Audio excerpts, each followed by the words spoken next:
రోజు ప్రపంచవ్యాప్తంగా ట్రెండింగ్ వార్తలు.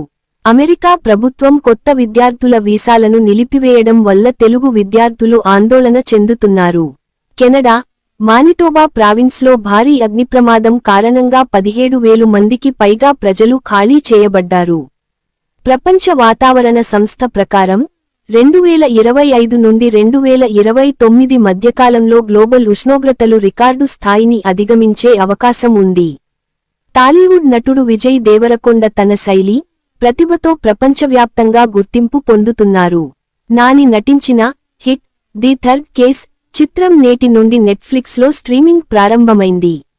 దుల్ హిజ్జా నెల ప్రారంభం కావడంతో భారత్లో బక్రీద్ తేదీ ప్రకటించబడింది. Harvard business school professor Francesca గినోను మోసం ఆరోపణలతో తొలగించారు. శాటిలైట్ డేటా ప్రకారం గత 2 దశాబ్దాల్లో ప్రపంచ సముద్రాల 21% ముదురు రంగులోకి మారాయి.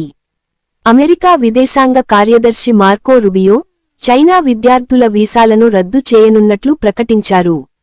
ఇజ్రాయెల్లో యుద్ధం 600లో రోజు, గాజాలో బందీల విడుదల కోసం ఇజ్రాయెల్లో వేలాది మంది ప్రజలు నిరసన ప్రదర్శనలు నిర్వహించారు.